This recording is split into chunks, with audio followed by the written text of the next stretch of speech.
YouTube. So we can just hold on a second, preparing to live stream. And missionaries, sorry if you hear my voice all of a sudden, like sometimes I just, when I talk a lot, I start like, so I have here my pulse. So I'm sorry if sometimes you hear my voice is like, I hope you are patient with those things. Okay. Well, now we are live in YouTube. So we will continue. I will share my screen to continue with the presentation. Wait, sorry. Where is this? Okay, there we are. Perfect. So, well, we covered anger, and now we're going to cover a little bit of frustration. Okay, my anger, we already talked about this. So frustration is this emotion that arises in my heart or in my being when we don't want to take responsibility over our own lives. And we blame someone else for what is going on in my life. So this is also something very hard to accept. Because let's see, try to think, when was the last time that you felt frustration? I don't know if somebody would like to share, like a moment when you felt really frustrated for something. And frustrated, understanding it as like that you feel incapable of action, you know, that you feel that there's a situation that has your hands tied, like you cannot do anything. So that is a frustration. When was the last time that you felt frustration? If someone wants to share, feel free to do so. I have one. Go for it, Dani. The ones that are going to Europe can relate. That when in the news it says like, oh, there is a rebrote. I don't know how to say it in English. Like an outburst or like of COVID again in Europe, and then you feel like, oh my God, why is this happening? Because then if there's another one, I can't leave, and then you feel frustrated. Oh, because you're going to Le Châtelet or to Woodlands? No, I'm going to Milan, but the other ones are going to Le Châtelet. Ah, okay. Oh, that's nice. Yeah, but well, it's frustrating, right? Yes. I mean, and I imagine all of us with the quarantine and with this pandemic situation, we all have experienced frustration, right? Raise your hand if you think you have. Of course, it's been terrible because when you don't have control, here we go back to this definition, like you don't want to take responsibility, or sometimes it's because you can't. It's not that you don't want, but you can't, over our own lives, and we blame someone else for what is going on in my life. Now, I'm being nice right now when I say that maybe it's not that I don't want, but I can't. In reality, no. The reality is that frustration comes only when we don't want to take responsibility. And these might sound like harsh, right? Because like, no, of course I want, but the governments don't allow me to travel. So it's not that I don't want, it's that I can't. But here we are not talking about wanting or being able to make things happen. We are talking about wanting to take responsibility over my emotional state, you know, and blaming other circumstances that are outside of me, that I feel this and I am angry and I am frustrated because of what is happening outside of me. But that is a lie. And it's also a very uncomfortable thing to realize, because that brings us back to ourselves, right? It's like when we talked about anger. Anger doesn't tell you something about the other person. Anger tells you something about yourself. And that's humiliating. And the same thing happens with frustration. We feel frustration. Yeah, we have the excuse of things are not going as I wanted, right? Or as they were planned, or even as God had planned them. Things are going differently. So then we immediately allow ourselves to feel frustrated. But what's the thing here? Look, I did this drawing that summarizes like a psychological process that goes on that I learned in the coaching certification, okay? I'm not the best drawer, but like maybe it's just this little guy, right? But well, I will explain it so that you kind of understand what is going on. And there is this process where frustration is involved that is called the crazy eight. That's how Anthony Robbins calls it, right? Anthony Robbins, along with a psychologist that her name, psychiatrist, that her name is Chloe Madan. No, Chloe, what's her name? Chloe is her last name. I don't remember her name, but well, no, Chloe is her name. I don't remember her last name.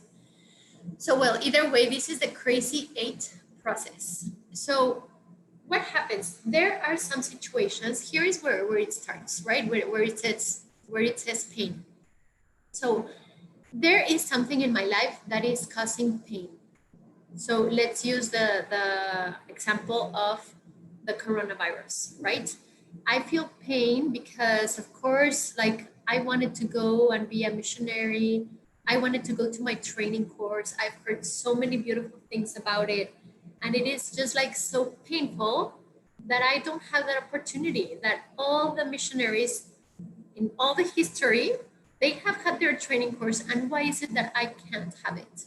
So it is totally normal and natural, and actually I would say healthy, that you feel pain. Because if not, I would think like, is your heart like a stone or what, right?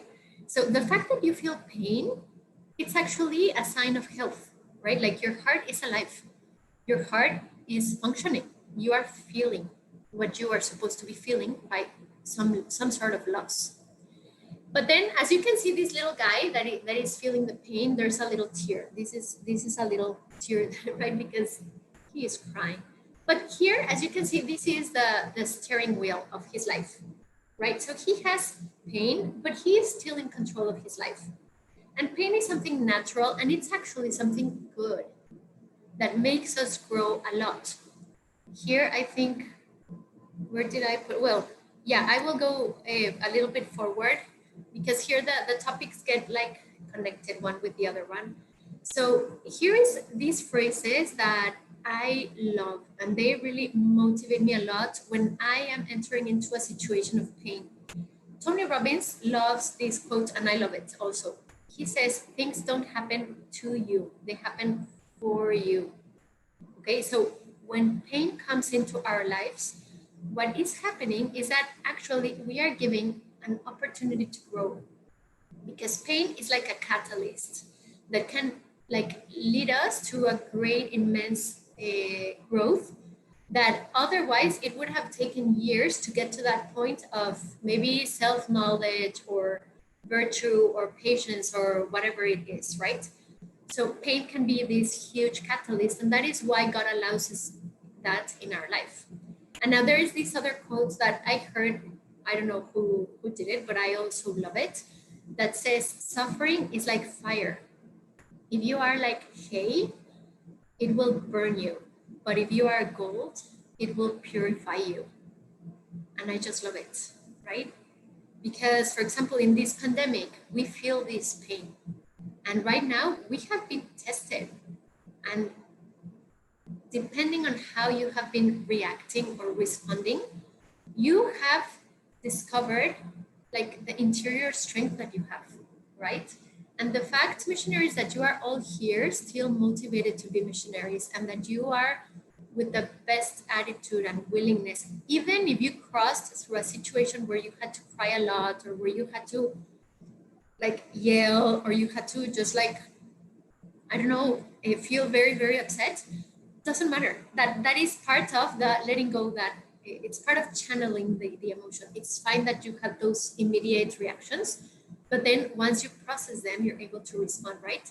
Now, what happens here, as you can see, this little guy, when pain is transformed in frustration, what is really happening is that the person, instead of continuing taking charge of the steering wheel of his life, he just is so overwhelmed by the pain that he lets go that control, right? And he focuses, as you can see, is like a little guy that is like, no, like this, right?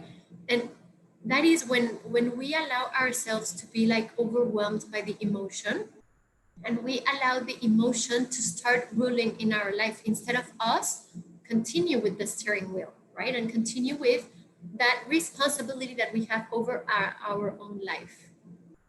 So here, for example, applying this to the pandemic. Okay, yeah, I cannot go to wherever I thought I was gonna go as a missionary, right? Or I cannot go to my training course. Okay, yeah, it's painful, but how am I gonna handle this, right? Okay, that's the reality. I will just cry. As long as I need to cry, it's fine. It's good. Let it out like the gas. Good. Okay, now as a page and continue to stage number 2. What's the next step? Right? And you take the steering wheel of your life and you say, okay, I have 2 options, right? If I am from Mexico, I have the option of just quitting and starting my career, my degree, whatever, enter to college, or I have the option to sign up for the training course of the US. So then with your cool head, you just make a decision, but you are with the steering wheel in your hands, right? What happens here is that many people, when they let go that steering wheel, they fall into a problem of anxiety, and there is where depression arises. In many cases, not in all of them. Then, as you can see, after the frustration, there is this crazy 8. Do you see it here? You can see my mouse, right, when I move it? Or no? Can you see my mouse, people? Yes? Yes. Okay, perfect. So here you see this guy that this little guy represents emotions of sadness. And this little guy represents emotions of anger. So in all these certification, in this coaching certification that I did, they have this theory that we all have a great need for variety. We will talk about the 6 human needs later, but variety is one of them, okay? Even psychologically, we all need variety. And for example, let's say that I had a very bad news, right? Like this, for example, that the training course in Mexico is canceled. You feel the pain, you feel the frustration, but your psychology, even if it's something very, very, very painful, you cannot abide in sadness for like a long time because your psychology needs variety. So your same psychology leads you from sadness to anger. Does it happen to you, missionaries, that let's say, try to think of the last moment when you felt very, very sad about something? And did it happen to you that after a while of feeling so, so sad, then you become angry? And you're angry because I'm sad. And then you're angry because who I need to blame someone, right?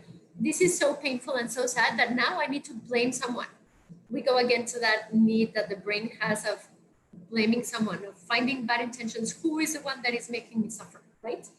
And then we not only feel sad, we feel angry. Has it happened to you? Yes? Raise your hand if you say, yes, it happens to me. Okay. And then what happens? Like, you are super angry and you punch the wall and you scream at your mom and your poor little sister is like, no, she's offending me, whatever. And you're like, shut up, right? And then you go back to sadness. And there's this crazy 8 that happens on and on. And if you allow it to go deeper and deeper, you start entering into this, what is represented here in the denial mode. And here is where people, when they allow this crazy 8 to just continue without interrupting it, they can enter into a denial mode. And when what they call in this theory of the 6 human, in the crazy 8 theory, is that they convert their problem, which at the beginning, this problem of pain was what they call a positive problem.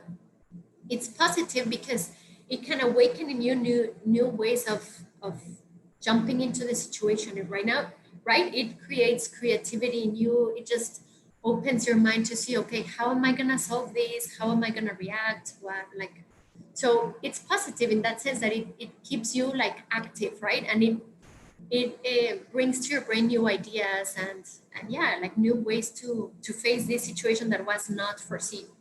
But then the people that fall into denial mode, they no longer have that creativity. And they are like, no, I don't want, because in reality, it's too much responsibility. that they want. And here we go back to this definition. Frustration arises when we don't want to take responsibility.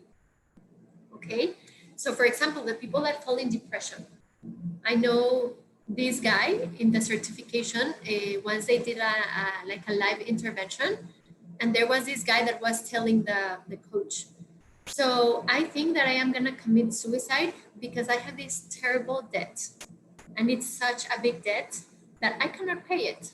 So it's better that I commit suicide so that at least the insurance of my suicide can help my family, and at least they can have that. Because if I continue living, we will all die of hunger, because I cannot work, I'm in depression, and I'm so like sad. And he started like in this self-pity mode, right? It's like, no, there's no solution, and there's no whatever. And then the coach told him, well, I don't know if you knew, but just by saying this, I'm gonna send a letter to your insurance company telling them that you're planning to do it, so that they don't apply the insurance to your family. And then this guy got super upset. Like, he was like, you cannot do that to me. Why would you do that? And he started to be super angry. But then the coach told him, okay, so now you are angry. That's good, right? Because he just wanted to bring the person out of his sadness mode and like, oh no, poor thing, and out of this denial. So then once he brought it to that denial, you can see this spiral that is going down and down and down. It's like just like going deeper and deeper. When you really fall in depression or in anxiety, that is what creates all these psychological illnesses that then is more difficult to get rid of them. Because as I was saying at the beginning today, the connections of the neurons, the more you give in to, I am sad, there is nothing I can do, I am frustrated, life is so miserable, I am not enough, etc., etc., the more you are enforcing those neurological connections, and the more difficult it will be to actually cut them, right? But then the coach created that anger, because that anger opened in that guy the awareness. Now, what am I gonna do? Because thanks to you, now the insurance will not cover for my family. And then he started thinking of new ideas. How can I do to make it work? And in that moment, he had a healing moment, and he had like an awareness, what they call an aha moment. Have you heard that term, an aha moment? Or yes? Yeah, right. It's like when you all of a sudden you say, aha, like I got it. I understand, right? And then many things are cleared in your head. So then when you have that aha moment and you realize how you have been trapped in this cycle that is just a vice cycle that has become deeper and deeper and deeper each time, then you are able, this is like an axe, or like, you know what that is? Do you understand this image that is here?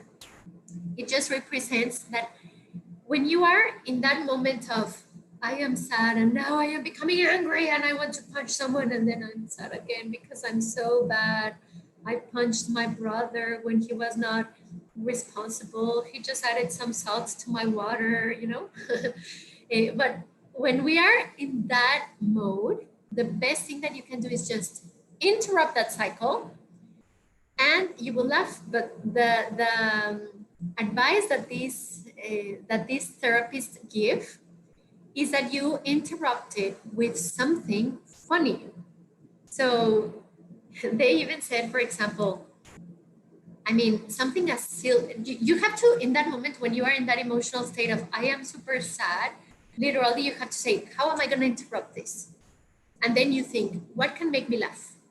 Right? And you just think, well, I'm going to stand in front of the mirror and I'm going to put my fingers in my nose, and I'm just going to repeat as if I was a retarded, yeah, I'm a stupid, right? Or something like that. Or I'm just going to, I don't know, do something that will make you laugh. Whatever you think can make you laugh. Because in that moment, the more you laugh, laughter, girls, I don't know if you knew this, but laughter has the power to actually interrupt these cycles. So when you're in a cycle of sadness and anger, there's nothing more healthy than laughing. And it is not repressing. It is just, I am aware that I am sad, but I don't want this sadness anymore because it's like taking too much of me and it's not healthy. Yes, I need to let it out. So I cry, but I'm not going to be crying 10 days on a row. Like, I have to get over it, right? So then there's a moment when you have to just cut it, find a way to laugh. And in that moment, just try to think, okay, what is the thought that is making me feel either sad or angry? So, for example, if your thought was, my year is going to be miserable because I'm not going to be able to be a missionary, right? Because of the pandemic. Okay, so in that moment, right after you laughed, what you have to say, what you have to do is transform that statement, my year is going to be miserable, you transform it into a positive question. So it would be, for example, what can I do to make sure that my year is the best year of my life? You see, and always with positive terms, because the brain is modified, like that neuroplasticity that I was talking about, is influenced a lot by the kind of words that you use. So then when you are interrupting, remember, what is the thought that is making me feel sad? I am miserable. Then you interrupt, you laugh, and you immediately transform that into a positive question. What can I do to have a very joyful life in this moment with the pandemic, right? And then you give answer to those questions, at least 3 answers. What can I do? And you write 3 ideas. And then those ideas have to be so concrete ideas that you can actually act on them right away.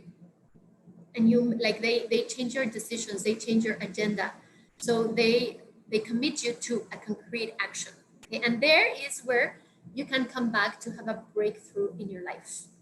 Okay, so this is something very psychological, but I thought it would be very important for you to understand it. If you find helpful, missionaries, all this material that I am giving you, I can happily also send it to you, okay? Because I have it here in the presentation, but I can also send you the different material. Whatever you need, you just let me know in a message and I can send it to you, okay? So, well, this is related to frustration. If there's questions, please let me know, okay? Okay, I'm gonna move on to the next topic. We still have like 20 minutes. So here, connected to anger, frustration, I thought it would be convenient to fit in here the topic of the role of suffering in our lives, because after all, we are still, now remember in the presentation, we are still in this part of, here, we are still in the part of the heart, okay? Actually, I'm gonna move this down here. For us to see, we are in the last topic actually of the heart, and tomorrow we will start covering the topic of abilities, okay? Perfect, so the role of suffering in our lives. I already read this, like these 2 quotes that can help us understand the beauty of pain and suffering. Another document that I would recommend you to read, missionaries, is the encyclical of Pope John Paul II that is called in Latin Salvifici Doloris, the salvific value of suffering. I imagine that would be the name in English. If not, I will Google it and I can send you the link in case you want to read it, because it talks about the value of pain in our lives, okay? And then look, here there is something that it's also very good to reflect on. The vision and the inspiration springs from suffering. Okay, who wants to share why am I saying this? What comes to your mind? How could you explain this? Like, why would someone say that? The vision and the mission and the inspiration springs from suffering. Why? Why, or how could that happen? What is the connection? Well, I think when you suffer, like it changes you, it marks you. My dad calls them the las marcas de la batalla. Like it makes you really stronger. So everything you see it from another perspective. It's like the So, wounds of battle, right? That's what you're mhm, saying? Okay, no, the marks of the battle. the marks. Okay. Yes. So I think like I can't relate to someone who has suffered from hunger, you know, and I can't see food like someone who has suffered from hunger. Or maybe someone like that their, I don't know, a family of theirs have never passed away, like they can't relate to appreciating every, like their loved ones, you know. So it Yeah. changes your vision, it changes how you see people, how you um relate to people. I don't know, I think it matures you a lot. A lot. Yeah, great. Yeah, that's a perfect explanation. I don't know if somebody else wants to share something. One I'd second. like to share. I have Yeah. this, I mean, all the girls already know that I make analogies because that's how my brain works. But for example, when you are little and you grow like in size, it hurts. And I remember when I was around 6, my mom used to rub me with Voltaren. I don't know if that exists on on I have no other idea. places than Mexico, but it does hurt. But at the end, it's because you're growing. And I see life and the battle of life and the process that we're all going through, and it has to have suffering. First of all, because we are in a world who is wounded by sin, and we are going to suffer. But it is to make us and prepare us to the person that we will be in the future. And that it is what makes us stronger in life and what gives purpose to what we do today. Does it make sense? Yeah, totally. That's beautiful. Yeah. It like I love how you are putting the emphasis on the process of becoming someone else. Yes. Right? And And the beauty, yeah. So go ahead. Sorry.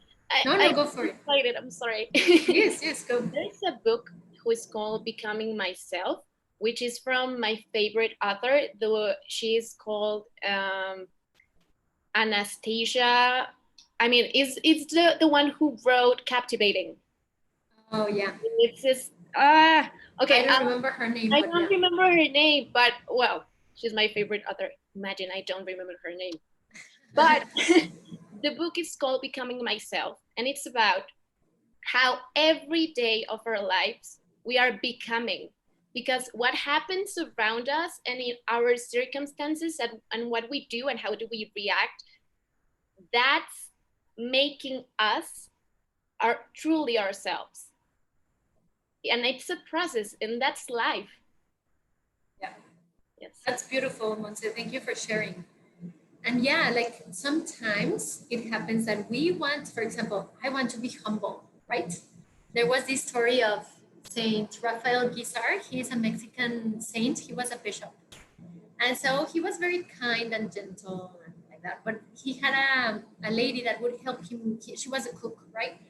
And so she had a very good relationship with her, and she would always cook very nice and very joyfully and whatever. And one day she tells him, "Hi, dear Bishop, you know what? I've realized that I need to grow in humility. So please help me, Bishop. Help me because I really want to be humble." And he's like, "Okay, I will help you," right? So the next day he comes for lunch and he sits at the table.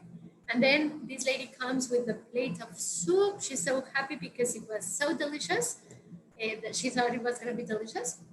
And then Bishop Rafael Guizar starts trying the soup, and he just like spills it over there. He's like, "What's your problem? This tastes gross. It's horrible. What did you do with it? You did such a bad job," right? And then she became like so upset. She's like, "But what's your problem? You've never been that rude at me. I cannot believe it. And you're a bishop." And she started like with all these complaints. And then he's like, "Well, didn't you ask me to help you be humble?" And then she says, "Well, yes, but you have to tell me in advance," right? And it's like, no, I mean, life will not tell you in advance, "Hey, here is a pandemic that will come, so be ready," okay? it will come in 2 years. Like, no, life sometimes just surprises us. And also another thing that I love from Tony Robbins, one of his phrases or his expressions is, he always says, do you like surprises? And we all tend to say, oh yes, right? Like, I like to be surprised. I like a surprise party. I like when people come and give me the gift that I wanted. And, oh yeah, this is so cool, right? So in general, we think, oh yes, I love surprises. But then he says, no, that's not true. You like the surprises that you are expecting to receive. But the other surprises that you are not expecting to receive, you call them problems, right? And you call them painful situations. And then you feel that you are miserable and you're angry. You don't like surprises. So I love it. I love that perspective. And then I remember in the World Youth Day in Panama, that also hit me a lot because Pope Francis was also talking about the surprises of life. And I don't know if you heard or saw or read the speech that he gave in the vigil for the youth in Panama. If not, I recommend you to read it. Well, at least for me, it was like an aha moment. It was like a breakthrough because he was just talking about the openness to life, right? And then there was this girl that she didn't have an abortion and she chose life and whatever. But then the Pope said, only what we embrace can be transformed. Only what we accept can be saved, right? And can become salvific in our lives. And that was for me an aha moment because I thought, of course, like we as Catholics, we claim that we are pro-life. But there I understood being pro-life is not only defending the life that is in the womb of a woman. Being pro-life means to embrace all the circumstances of life, to embrace all those sufferings that come along with my life, right? All these situations that were not foreseen, right? That they were not in my agenda, they were not in my perfect schedule and my perfect plan of 2020, 2021, right? And if somebody dares to change this plan, they will see who I am, right? And well, that's not being a pro-life. You're not being open to life. There's a pro-choice attitude. It was for me very strong, but it's like, it's so true. Like when I become mad at circumstances, I am being a pro-choice. I am choosing my own choice instead of whatever God is sending me as a gift, because things don't happen to me, they happen for me, right? And then with this thing of the vision and the inspiration, there's also a reality. And with this, I will finish. I think that with this, actually, we finish the slides. Yeah, well, the different, we already, okay. So I will just share a little story. It's also about my dad, right? I already shared that he died 3 years ago. And when he died, he and my mom had been married for 47 years. And they ended with this beautiful marriage. Actually, like that very last year, like in January, they became even closer to each other because of a difficult situation that they had. And then that was January 2017, and in July he died, right? So, but then it was beautiful that, imagine 47 years of marriage, and my dad had been by then like 25 or 27 years without alcohol, but before he was an alcoholic, okay? All his life. He died when he was 74 years old. And as I said, like maybe when he was 50, he stopped drinking. But he started drinking when he was 16 years old. And then he got married being already an alcoholic. And my mom had to deal with this alcoholic man with, well, not all what it implies, because thank God he was not violent, but he was very, very unfaithful. He loved parties. He cheated on my mom so many times. And like, it was just their normal habitual life for the first 20 something years of their marriage, imagine. So my mom also, I admire her so much because she forgave and everything. But then when obviously after he stopped drinking, he went to Alcoholic Anonymous and he started helping so many people, right? And it was very beautiful to see him, like all the growth that he had. And for me, he had always been a role model. And it was very shocking for us that in the funeral, all of a sudden, these strangers came to the funeral. We didn't know who they were. And there was this guy that he was like leather jacket, full of tattoos, right? Like all hair all over and like chains and like very like, I don't know. And he came in his motorcycle and nobody knew who he was. So then, of course, we went to him and like, thank you for coming, but like, who are you, right? And then he said, well, you don't know about me. I live in Sonora. My dad is from Sonora. And he would go every year to Sonora. It's the north of Mexico. He would go and like stay there for 3 weeks or so. Sometimes he would go with my mom, and some other times he would go by himself just to visit family, right? And of course, we didn't know what he did in Sonora. We thought, oh, he's just resting.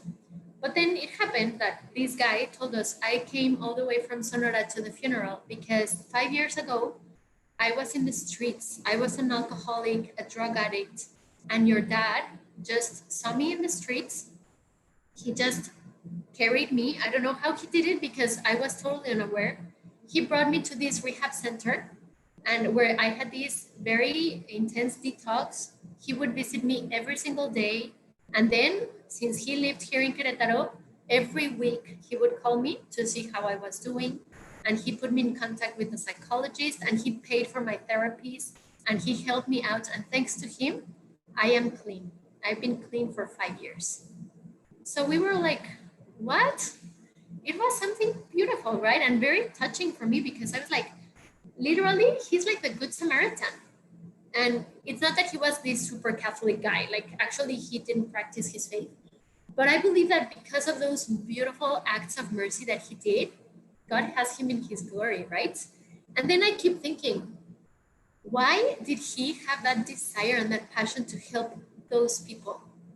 Well, it's because of all what he suffered, right?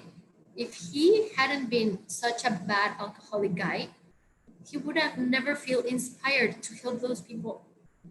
That vision of a life where I can transform the life of other people, just as this person helped me out with my alcoholism, I want to be that for other people, right? And that is the beauty of suffering. Suffering is showing you the path to your mission, missionaries. When you ask yourselves, what is my mission in life? Go back to your sufferings. What are the things that have made me suffer the most? And there you will find an answer, or you will find at least that a path opens for you to find an answer. I know it's a challenge to find an answer to what is my mission, right? It's a lifetime question, I think, right? And there is from this apostolic exhortation that Pope Francis wrote recently about holiness, the one, what's the name? It's not Gaudete and Exultate, it's the other one. It's because he wrote two. I always get, what? Christus Vivit, yes. So in Christus Vivit, he says, well, he says a phrase that I love to transform it into a question. And the question is the following: what is the message that God wants to give to humanity through your person?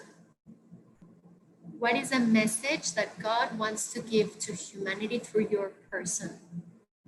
And that message is a message that only you carry it. Nobody else but you can transmit that message to that concrete people you are dealing with. You know, you are a message sent to the people around you, to the people you're going to be missioning with. And it's not that you have a message. No, you are a message. You don't have a mission. You are a mission.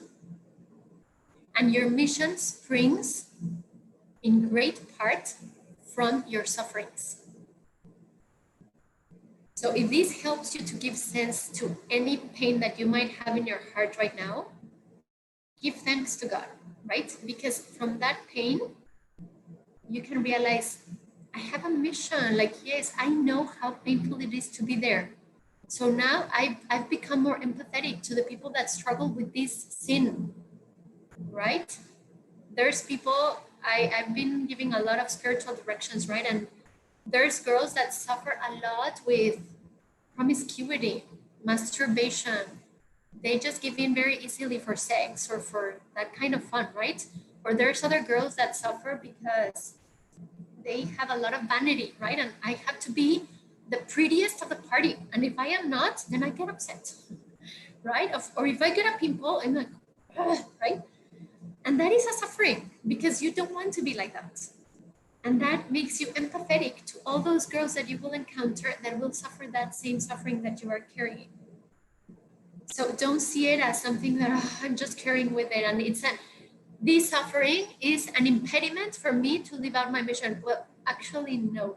It's not only not an impediment, it is the motor, it is the driving force that will impel you to help those people, to be a missionary of chastity, a missionary of vanity, a missionary of you name it, right?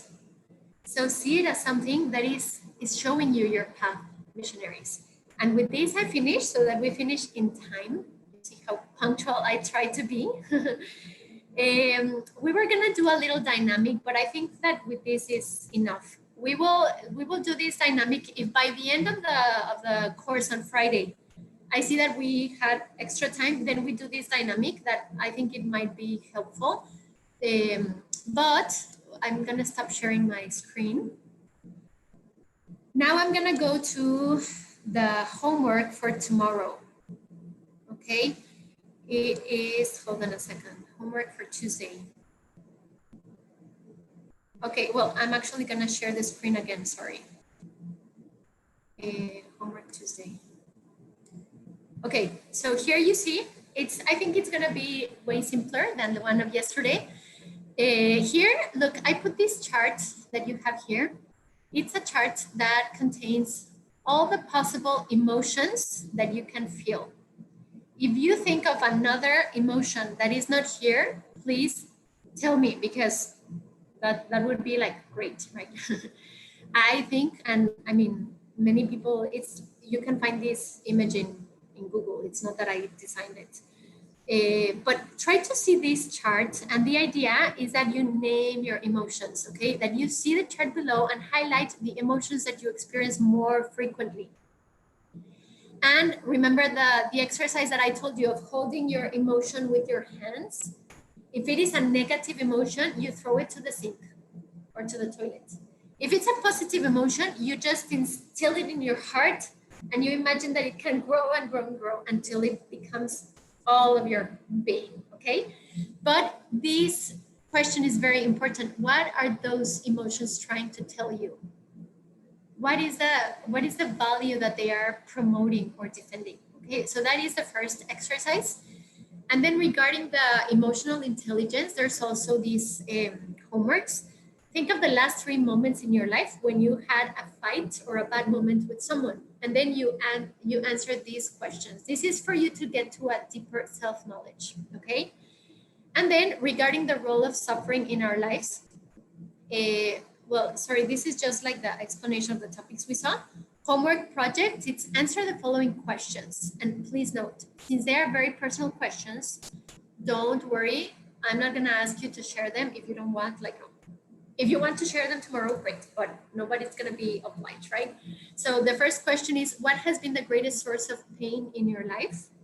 If it is something that someone did to you, or if it is a sin that you committed that you feel so repentant, just write it down, okay? It is very good, missionaries, that you actually express it with words. And not only like to say it to yourself in your brain silently, but you actually either say it out loud or write it. Because as I said, the neuroplasticity works through your verbal language. So you have to like spit it out. Either that you say it out loud in the mirror, or that you go and say it in confession, which I mean, that would be great, right? If you have a mortal sin, great, go on confession. But if it's something that it's just hurting you, that it's not necessarily a sin, either that you say it in the mirror, or that you share it with someone, or that you write it down in your journal or something, okay? But write it or say it, put words to it. And then ask yourself, has that painful event awakened in your heart desires for a specific way of apostolate? Has it made you more empathetic to the people that struggle with that same thing? And could these be showing you a path to discover what your mission in life is? So, well, those are the questions. And as I said, it's not that you have to hand them in to me, like it's just for your own self-growth, self-knowledge. And also, please connect this, as I said at the beginning, connect it with your discernment of your personal charisms. Okay, once you finish your homeworks, go back to your list of charisms and say, okay, all these what I am seeing, what is it telling me about my personal charisms? Is it giving me new insights or maybe no? Okay, so you do that, missionaries, and you will be all set. Okay, we are all set. Thank you so much Could you for being send so attentive. Could you send us that document? Actually, I imagine it's already in the website. Let me just make sure, because Lisa has been very nicely uploading everything. Let me make sure that it's there. Week 3. Yeah, it's already there. So you click on Tuesday and you will get these Word documents. Thank you. Okay, no, you're very welcome. Okay, missionaries, God bless. See you I tomorrow. have a question. Thank you. Who has a question? Me, Go for it. but Yes. it's about the schedule. Is that Lisa Small gave us a schedule 2 weeks ago, like Okay. of the days that we have meetings. Yeah. Are we gonna have on Friday also this week, or just Thursday and Sunday? Yeah, the information that Lisa gave me, let's confirm that it matches with what you were told, is that tomorrow it's the same schedule, 11 to 1:30. And then Thursday and, oh, actually it's only Thursday. Oh, It's Thursday, in the yeah, afternoon, that's true. I think. So it's only 4 days. Mhm. I have to squeeze everything. I hadn't noticed that. Oh my gosh. Okay. No, I just had the question because yesterday you said about Friday and today too, and I Yeah, was just a no, little it's bit good that you confused. brought it out because I hadn't noticed that I'm not counting. I'm not having Friday. Good that you brought it out because no, then Friday is not. That's what she told you, right? That Friday there's no session. Yeah, you're right. Okay, I'll try to squeeze everything into Wednesday and Thursday. I think I can do it. Okay, no, You it will was have just a more question. homework, but No, that's okay. yeah. Okay, perfect. Well, thank you so much, missionaries. Thank Bye. you. Thank you. God bless. Bye. Thank you. Bye-bye. Yeah. Bye-bye.